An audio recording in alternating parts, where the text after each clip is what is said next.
Welcome back, everybody, to Fiskaspjall, the podcast where we talk about all things fishy. I am Alessandra, and today we are here with Claudia Hird, a PhD student that came all the way from New Zealand to study the microbiome of geothermal versus non-geothermal sites here in Iceland. And for those of you who are like, microbiome what? I got you. The microbiome is the community of all microorganisms in any given habitat, and that habitat can be your stomach, the scales of a fish, or the leaf of a plant. Initially, I was just going to help Claudia with her fieldwork in Mývatn, and if you're curious about that, you can check out our post on icefish research. But after 24 hours in the field with Claudia, I just had to sit down with her for a proper chat. So lean back as we talk about the magic of geothermal water, why Iceland is the place to be, and how the wind feeds microscopic algae in the ocean. And if you stay tuned until the very end, I will tell you a curious little fish fact that you can use in the next awkward silent moment at that company function. Everywhere we go, there is something to see. So dive into the blue to discover the world of fish. Fiskaspjall, where we talk about all things fishy. So my name is Claudia, and I am from Australia. I moved to New Zealand about a year and a half ago now for my PhD. Specifically, Claudia enrolled at the University of Otago in Dunedin, South Island of New Zealand, and apologies to any New Zealander if I completely butchered that name. And I am loving it there. It's very cool. It's given me this opportunity to come to Iceland and do science, so pretty cool. But yeah, I'm from Australia. I was born in Brisbane and I moved all over the country when I was growing up, so I'm not really from anywhere in particular in Australia. So yeah, and I don't know what else. So I have to ask, did you move to New Zealand and instantly feel more relaxed because not everything is trying to kill you? Yes. Literally, I assisted on a fieldwork day with one of my lab mates, and I went to go to the toilet in the bush, and I was like, oh, I have to be careful. Something's going to bite me. But then I realized, oh, I can actually just relax. And I didn't actually realize I was so scared of everything when I was living in Australia. Like, you just don't realize, because when you're growing that up... low-level anxiety. Yeah. And so I had the first peaceful pee of my whole life out in the bush. I love that for you. That is So amazing. good. Yeah. The things you never knew you needed. No. But yeah, it's pretty cool. And so I've mentioned this to you before when we were doing fieldwork yesterday. You know, Iceland being right next to New Zealand, obviously. You would come and do fieldwork here. So explain how you came here. So I was discussing the project with my supervisor when I first started the whole project, and we were like kind of discussing options, and it was going to be definitely geothermal based. And so maybe let's backtrack a little bit. Okay. Like, where are you in your education? Okay, I'm a year and a half into my PhD. Cool. And you're doing a project on, if you can like explain it. Okay. Very basic. Yeah. I'm looking at the microbiomes, so the little bacteria that live on living things in geothermal areas. So I'm looking at the differences between the microbiomes on fish, birds, plants, and bugs in geothermal areas and comparing those to their conspecifics of non-geothermal areas. And I think for Icelandic people, this is very obvious, but how would you define a geothermal area? Yeah, it's actually been quite difficult to actually define that. Whoops, I guess not so obvious after all. So the way that I'm defining it is obvious steam, higher than normal temperatures, interesting pHs, either more acidic or more alkaline than usual.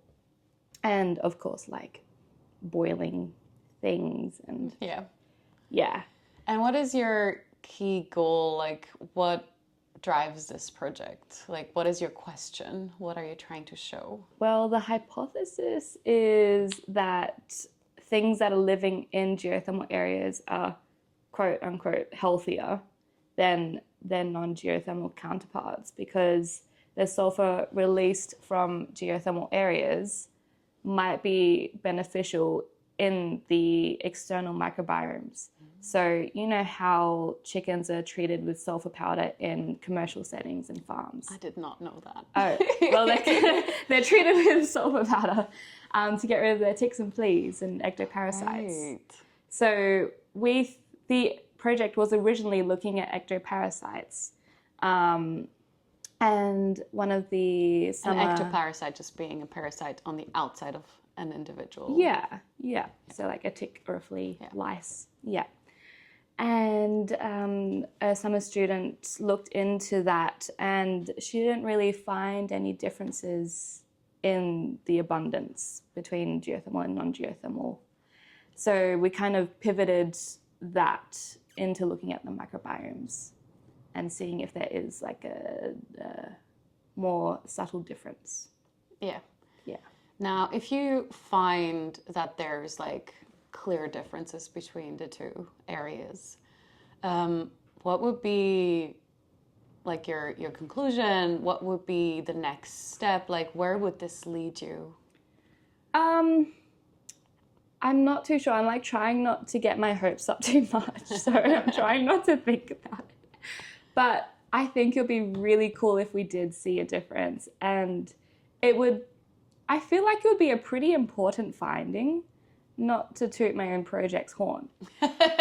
But I think it's like one of those who else things. is gonna, right? Yeah, exactly. So I think it's just like one of those things that like you could just know from like basic knowledge, like, oh, if you hang around geothermal areas, you're generally healthier than non-geothermal. And then like conservation efforts can be put in place for geothermal areas. So not depleting geothermal areas for farmland or decreasing the groundwater, which makes a geothermal area a geothermal area. So do you think the results that you get from Iceland would apply to other areas in the world? I'm thinking so, because... Or is Iceland special? I don't know. We'll see, I guess. But I'm comparing the data from Iceland to New Zealand. So if we're seeing the same patterns in both countries, then surely we could Which we've assume that established for are other... really far away from each other. Yeah, exactly, literally. So if we see the same patterns yeah. Once around the world. Yes. Yeah. Yeah, and, you know, like monkeys in Japan use geothermal areas for health benefits. They just hang in there. Like, why are they hanging around in there? It's just... Well, it's also really cold where they live. Yeah. But also, like, the penguins in Antarctica are cold adapted. Why are they hanging around steamy geothermal grounds? Like, it is nice to just hang around hot areas. Yeah. But maybe that is just the answer, the simple... Maybe it is nice. Yes. But it would be cool to know if there's some underlying health benefits. Yeah. Now, do you think someone's going to look at your research and go like, maybe we should stick humans in more geothermal water? Well, I believe people in the past have used geothermal areas to help with leprosy and other skin conditions. Oh, really? I did not know that. Yeah. Little fun fact. The Blue Lagoon, one of the biggest tourist attractions in Iceland, was initially only a pool of wastewater for the local geothermal power plant. The water was supposed to drain into the ground, but because of its high concentration of silica, it collected instead and grew into a warm body of water. Back in the 80s, local residents just started to casually bathe in it, and it turns out the water's properties are beneficial for some skin conditions. And after a doctor studied this a bit more closely, medical professionals started to prescribe bathing in the Blue Lagoon to treat skin conditions like psoriasis. There you go, now we know. All right, and so how did you land on actually Iceland itself? Okay, so my supervisor has a good friend, Hasib, who works at the University of Iceland. Hasib was also our very first guest on this podcast, so you can go and check out his episode where we talk about the importance of parasites and how pretty they look in a close-up. And she was like, oh, I have this contact in Iceland and we could collaborate. And I was like, oh, I've actually always wanted to go to Iceland. That sounds perfect. So that's kind of just how we ended up here, because I did contact a few people around the world in geothermal areas doing geothermal work, and they didn't respond. Hasib was kind of like the clear option because he was very keen. He had this connection with my supervisor, and yeah, it just kind of made sense. And it's also easier because I wouldn't have to wait like a whole year to come back and do the summer round again, because summer is in June and July. Yeah. So to get my fieldwork done, yeah. So all my fieldwork is done now, and I'm a year and a half in. So. Yeah, so you finished yesterday. I did. All of your samples are collected. Yes. And so for people who have done a PhD in like experimental or ecology, biology, anything like that, they will hear 1.5 years in and all of my samples are done. They will be so jealous. How do you feel like 1.5 years in, like halfway through your funding, I guess? Yeah. And you have all you need? I feel at peace. It's just this like weight has been lifted. Yeah.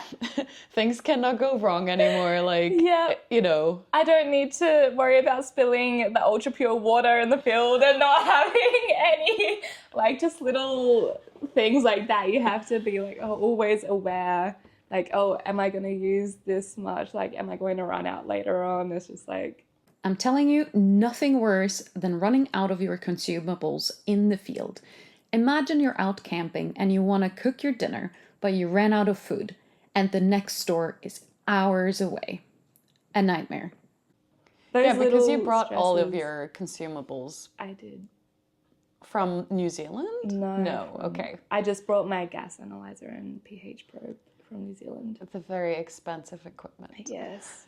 And also like 500-ish vials of DESS solution. So I actually opened my suitcase when I got to Iceland, and there was a note in my bag. And the note was like, we kind of opened your bag and looked at everything because there was suspicious looking things, but all good. We didn't take anything out. I was like, okay. So cool. What is the DSS solution? Oh, God.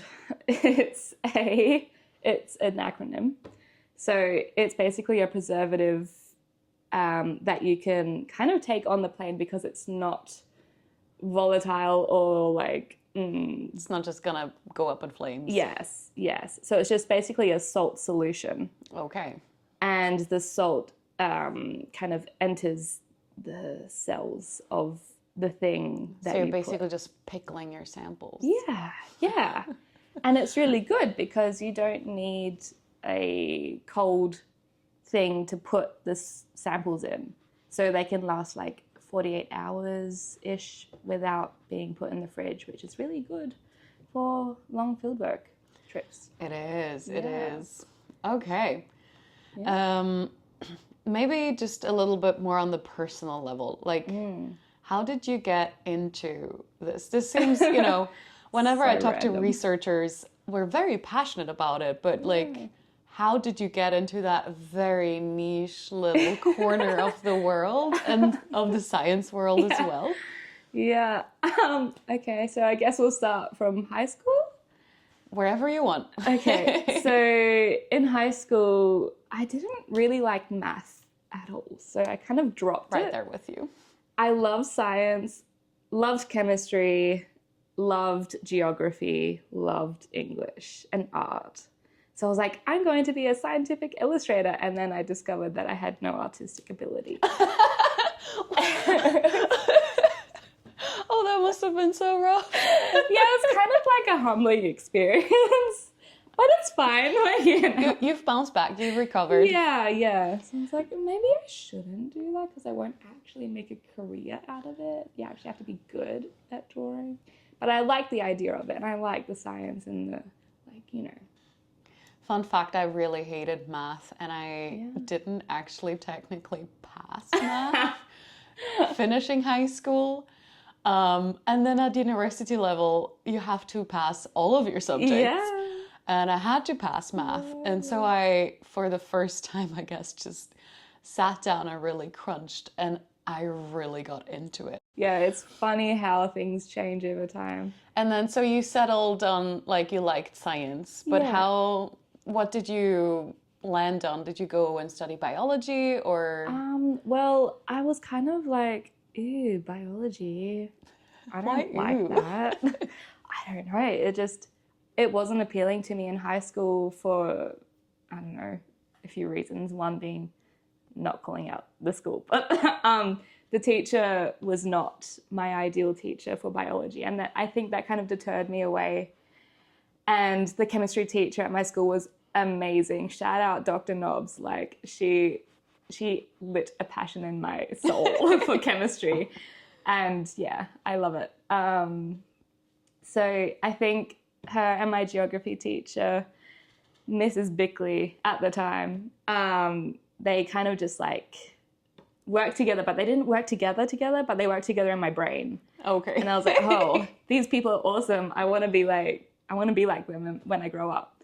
So yeah, I started applying for university degrees, and I'm like, I pick these random degrees, and I'm like, I don't know what I want to do. Like, I want to do something in this area. So I applied to universities in Melbourne. So I was going to high school in Adelaide at the time. And I applied to universities in Adelaide and Melbourne. And in Adelaide, I got accepted into zoology. And in Melbourne, I got accepted into something along the lines of like an arts degree, like just a bachelor of like arts, environment, that sort of thing. I was like, oh, I don't really like either of these. So I declined both. Yeah. What a queen. Like, applying and go like, no, actually, I don't want you. Yeah. Like, now you want me, I don't want you. But I think that's such a good experience to like also put out there, because I think we're in such a competitive environment that people are like, whatever is thrown your way, like, say yes, you know, and also this culture of like, just say yes to things, like take what comes your way. Little side note. Back in 2017, I applied for a PhD at the University of Boston in the US. I was very excited about the project initially, but in the end, I decided that the timing, the position, and the location were just not a good fit for me, and I was at peace with my decision. My surrounding, however, acted like I just dropped out of high school, which I thought was a bit extreme. And this was also hard on me, having to justify my decision over and over again. And hey, if I hadn't declined that position, I might have never come to Iceland, would not have met my partner and my chosen family here, including my lovely little fur babies. So trust your gut feeling. You got to do what's right for you. I know, but I think we need to normalize these stories of saying no to things. Yeah. And not just take it because it comes your way. Yeah, if it doesn't serve you. Yeah. So I'm very happy that you didn't say. So where did you go from there? Well, I declined the first option, and my father made me apply for like a commerce degree, and I was like, I do not want to do that, but that's like my dad wanted me to become a lawyer because I could talk anyone to death. I was like, you get so many opportunities with commerce. And I was like, that sounds like the most boring, sorry, no offense to commerce people, but I'm sure they think the same about biology, so we're good. Yeah, it's fine. I was like, oh, whatever. And so I declined the first option, and then I got offered my third option, and it was a degree called Environment and Society. And I was like, oh, that sounds kind of cool. And I kind of looked into the options a bit more. And I was like, environmental science sounds perfect, actually. Like, that's what I want to do. But that was like a kind of a adjacent degree. And to do that, you need math. And I was like, oh, no. So the thing you tried to avoid. Yes. I accept the Environment and Society degree, moved to Melbourne, and I had this plan on doing this like math class in my first semester so I can apply for my environmental science degree in my second semester. I do that and it works out, and I'm now doing a double degree in environment society and environmental science. And it's really cool. And then like 2 years into the degree of the 4-year degree. I'm like, I don't like environment society. I like environmental science. I don't like people. So what a statement. I don't like people. yeah, like the study, and I don't know, I think it was just like the qualitative, subjective nature of environment society. And it's all very like, oh, this is your opinion, this is your opinion. It's not factual, standardized things that everyone knows. It's like discussion pieces on climate change, which is like really interesting and really important, but it just was not for me. But like, I finished the double degree, got both of them. And I was like, I'm going to take a gap year. COVID comes along. Oh. And I'm like, may as well just do a master's now. And so in my 3rd or 4th year, my chemistry lecturer makes us read this paper about ice cores.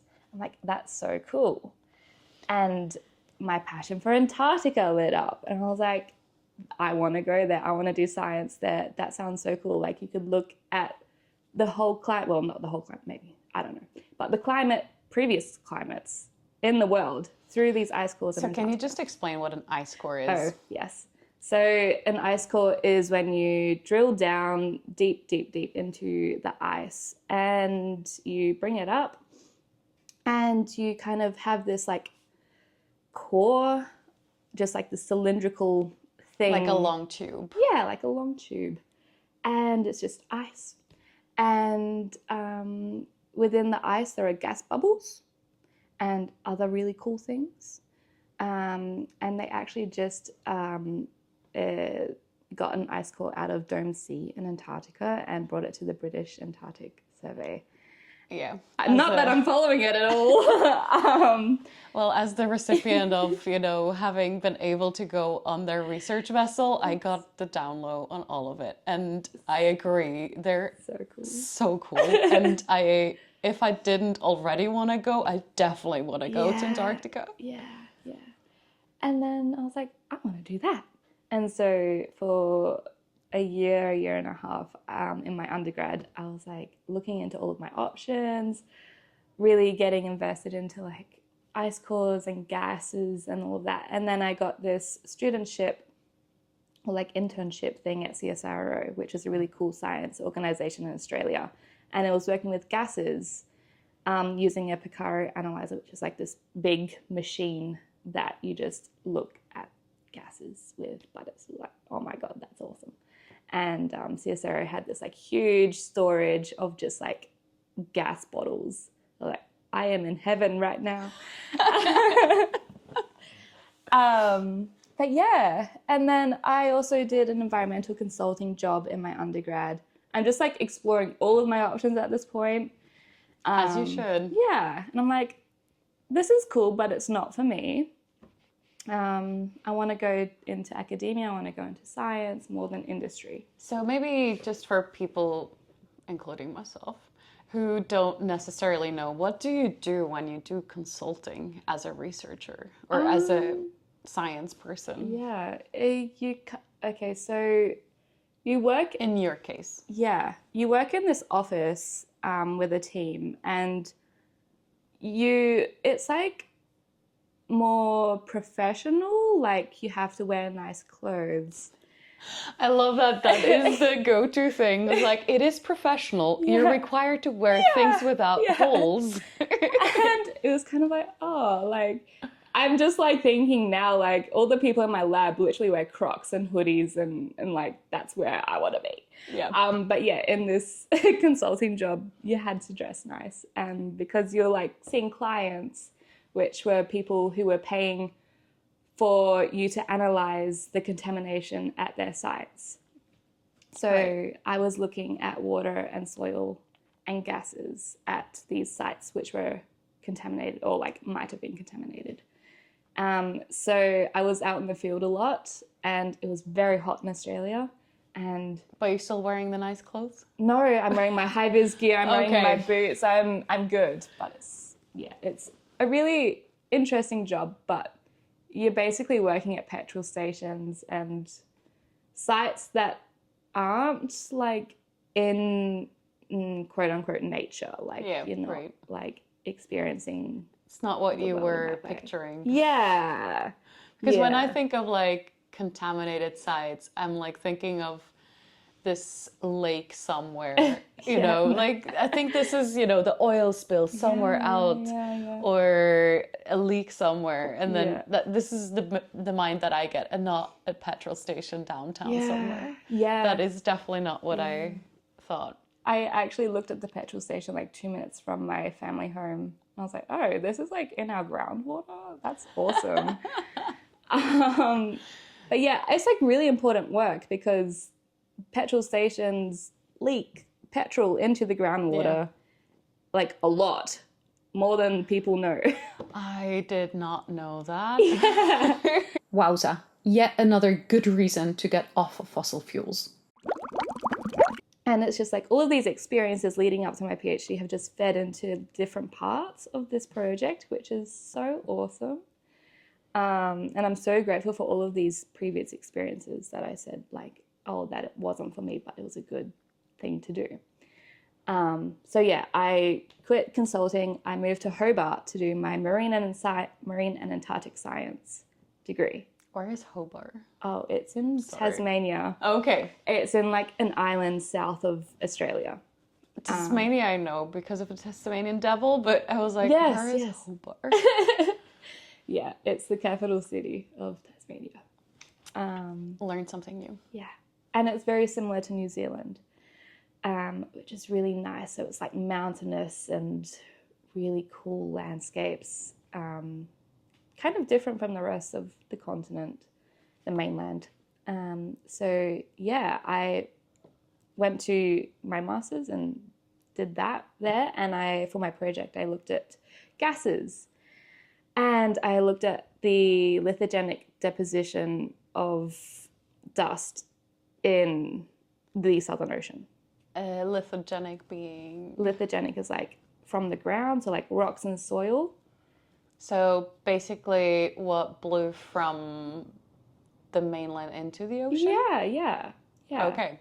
So I've looked at 4 trace metals: aluminium, thorium, titanium, and iron.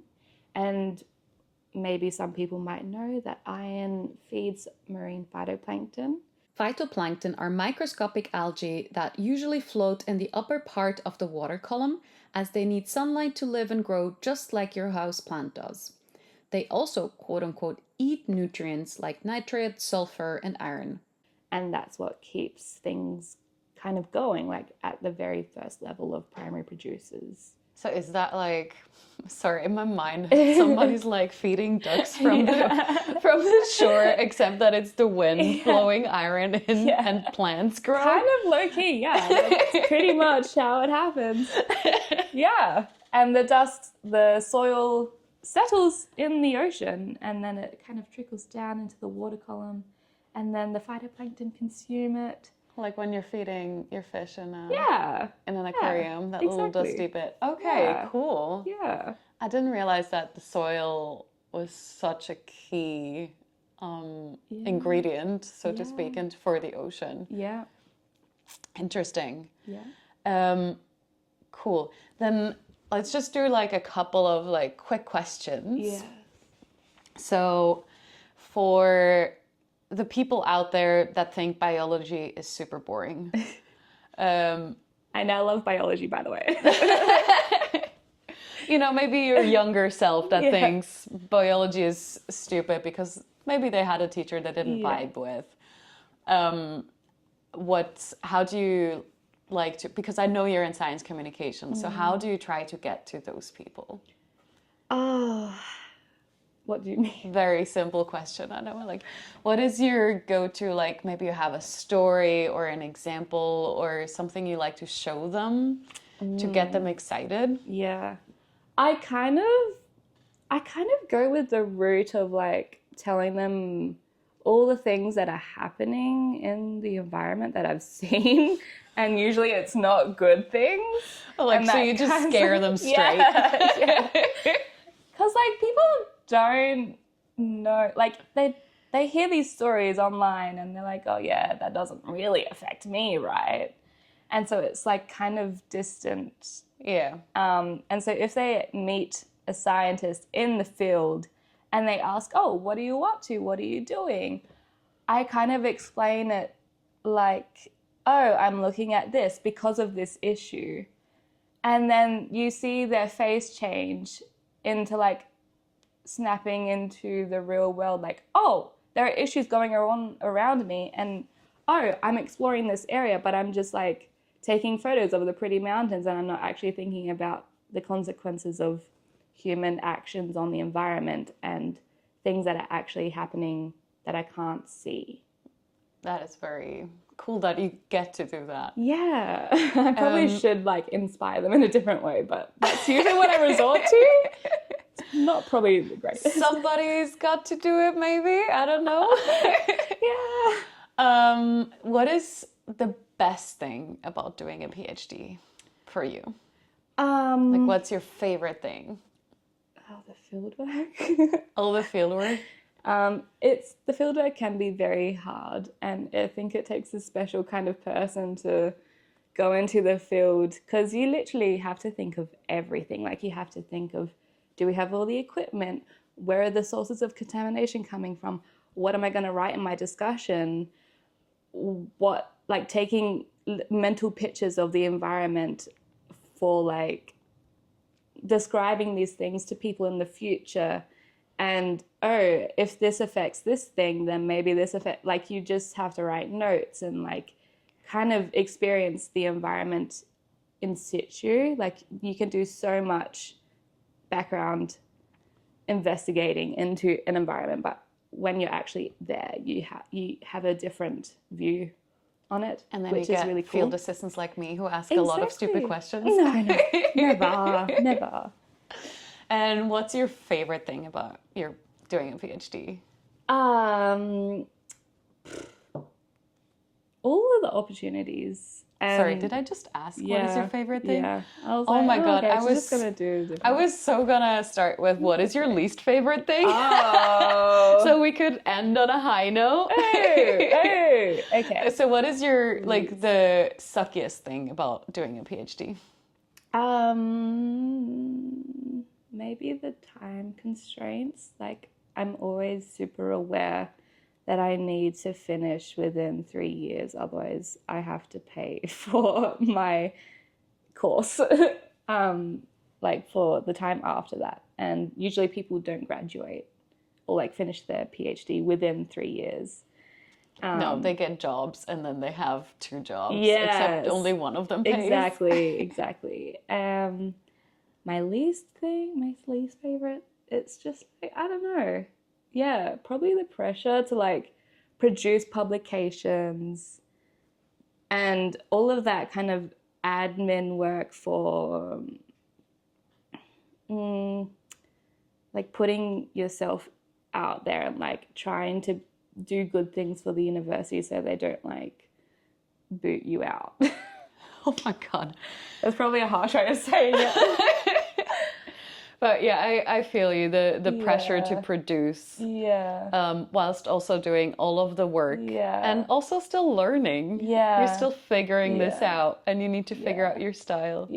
I feel your pain. Another favorite thing though is that you get to play so many things. Like, you're a project manager, you're a scientist, you are a sower, you sew nets, you, I don't know, like dig things, you build things. Yeah, like you use your brain in so many different ways. That's probably my most favorite thing. And like, sometimes you're a little Sherpa, just lugging around through the landscape because your sampling site isn't right next to the road. Yeah, sometimes your trap gets stuck in the middle of the lake, and sometimes you have to make a fishing rod out of other nets to fish your other net out of the lake, and it's a lot of creativity. Problem solving on steroids. Yeah. I always tell people that it's a very creative process because there's so many things coming at you at all times. Yes. Oh my God. So I think, is there anything you would like to people to know about your work or about the field some misconception or something? First misconception that I usually get is when I mention the word microbiome, people think of human gut microbiomes.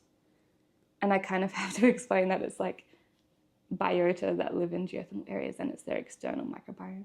So I kind of just say bacteria now. Other misconceptions, you don't pay for field work. You get grants to do that for you. Yeah. I don't know, it's just like little things like that.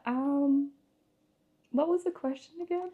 Just if there's like one thing that you want people to know. Yeah. If there's one thing that you want people to take away from your work.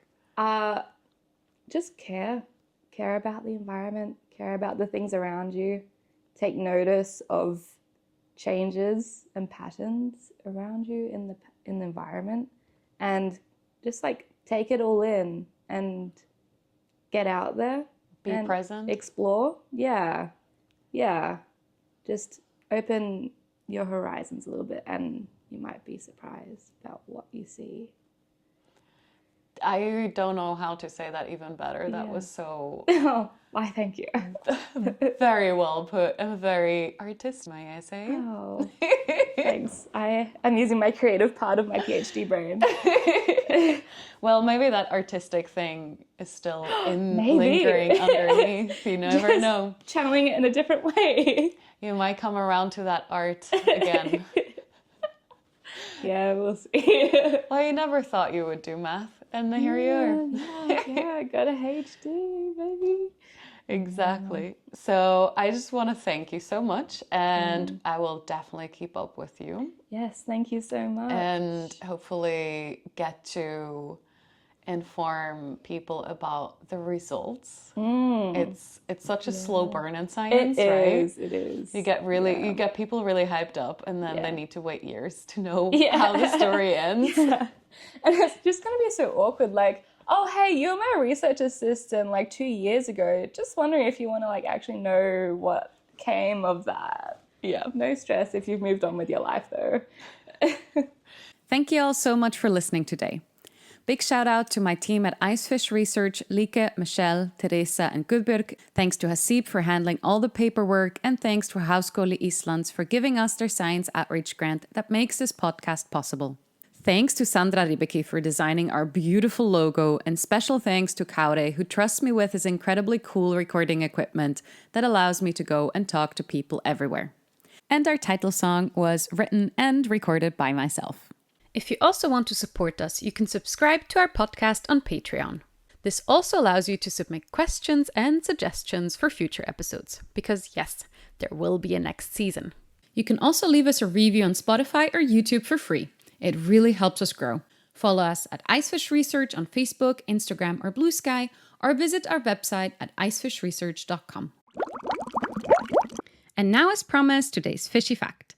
In honor of our Australian guest Claudia, I want to introduce you to the handfish. Handfish get their name from their pectoral fins, the ones at their chest, which are shaped like hands. They can swim, but they can also use their hands to walk along the sea floor. To quote the Handfish Conservation Project at the University of Tasmania, if you've never seen a handfish before, imagine dipping a toad in some brightly colored paint, telling it a sad story, and force it to wear gloves 2 sizes too big. I can only recommend please look at some pictures, and I will also link a video of a handfish walking. There are 14 handfish species in total, all of which are found only in southern Australia, mostly around Tasmania. Not much is known about the handfish, but we do know that the spotted red and Zibell's handfish are critically endangered due to habitat loss, pollution, and changing climate. If you would like to support the Handfish Conservation Project, you can head to their website handfish.org.au and make a donation. Until next week, when I will be back with more fishy facts. Bye!